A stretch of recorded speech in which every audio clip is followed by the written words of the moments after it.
Good morning बच्चों।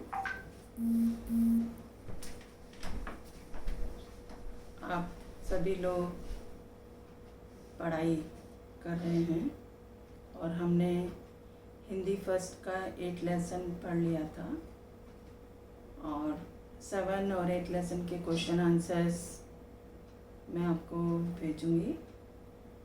मैं Saturday को किसी कारणवश नहीं भेज पाई, तो आज लेसन नंबर 7 हिंदी फर्स्ट और हिंदी सेकेंड लेसन नंबर 7 दोनों का होमवर्क आज भेज दूँगी और हम आज लेसन नंबर 9 पढ़ेंगे, झांसी की रानी की समाधि पर।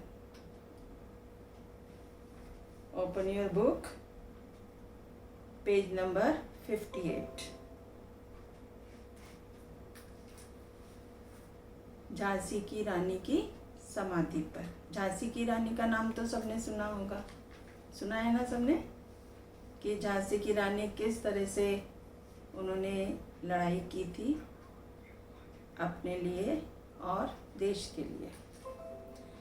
कवि यहाँ पर पाठ परिचय, कवित्री का परिचय। कवित्री है इसकी सुभद्रा कुमारी चौहान। सुभद्रा कुमारी चौहान का जन्म सन 1905 में प्रयाग में हुआ।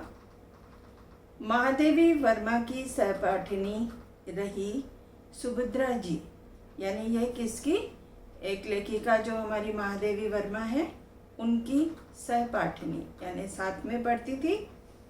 सुभद्रा जी किशोरावस्था में ही स्वतंत्रता आंदोलन से जुड़ गई थी।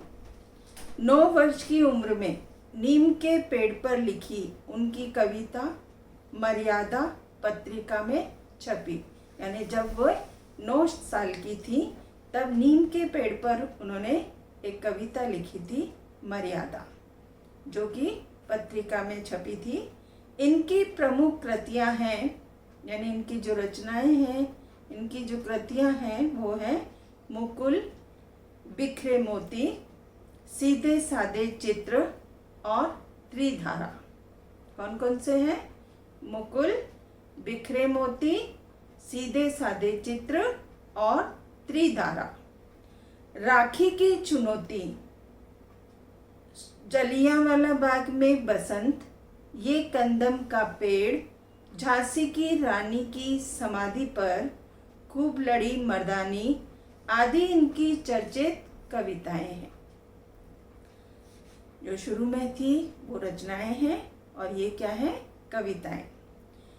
इस कविता का परिचय है कि लेखिका सुभद्रा कुमारी चौहान द्वारा रचित कविता झांसी की रानी की समाधि पर में वीरांगना रानी लक्ष्मीबाई के शौर्य एवं ओज का चित्रण किया गया है, यानी उनकी शौर्यता, वीरता, इनका वर्णन किया गया है। कवित्री की काव्य साधना के पीछे उत्कट, यानी कवित्री की जो काव्य साधना है, यानी कविता का जो मकसद है वो क्या है, देश प्रेम, साहस और बलिदान की भावना है। तो आज हम कविता पढ़ेंगे। इस समाधि में छिपी हुई है एक राख की ढेरी। कुछ कविता को पढ़कर ही आपको कुछ समझ में आएगा, बाकी भावार्थ मैं कल समझाऊंगी। इस समाधि में छिपी हुई है एक राख की ढेरी, जलकर जिसने स्वतंत्रता की दिव्य आरती फेरी। स्वतंत्रता का मतलब क्या है, आजादी, और दिव्य मीन्स अलौकिक। यह समाधि, यह लघु समाधि है झांसी की रानी की, यानी यहाँ पर किसकी समाधि बताई गई है, झांसी की रानी की। अंतिम लीला स्थली यही है लक्ष्मी मर्दानी की, यहीं कहीं पर बिखर गई वे भग्न विजय माला सी। उसके फूल यहाँ संचित हैं, यह स्मृति शाला सी, सहे वार पर वार अंत तक लड़ी वीर बालासी, यानी वह क्या हो गई थी, अपने जो झांसी की रानी थी उसके अंदर मर्दानी यानी मर्दों जैसी वीरता छिपी हुई थी और वह युद्ध में वीरों की तरह ही लड़ी थी।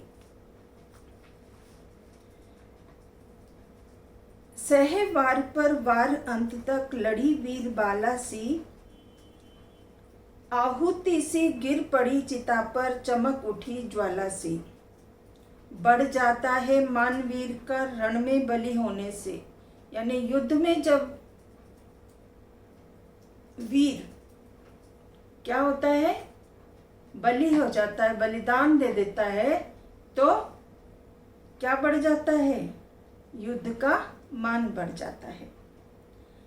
मूल्यवती होती सोने की भस्म यथा सोने से, रानी से भी अधिक हमें अब यह समाधि है प्यारी।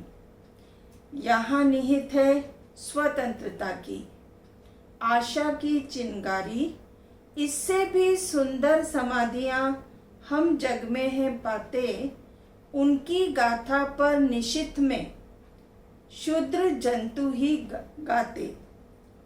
पर कवियों की अमर गिरा में इसकी अमिट कहानी, इसने और श्रद्धा से गाती है वीरों की बानी।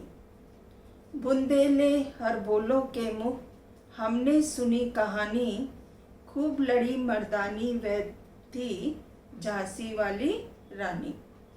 यह समाधि, यह चिर समाधि है झांसी की रानी की, अंतिम लीला स्थली यही है लक्ष्मी मर्दानी की। यानी जो झांसी की रानी लक्ष्मीबाई थी, वो युद्ध में किस तरह से लड़ी थी, मर्दों की तरह लड़ाई उसने लड़ी थी। वह किसी से नहीं डरी थी उसमें, क्योंकि उसके अंदर देश प्रेम की भावना थी, साहस था और बलिदान की भावना थी। तो आज हम इतना ही पढ़ेंगे और कल हम इसका भावार्थ देखेंगे। मैं पहले समझाऊंगी फिर लिखकर आपको भेजूंगी।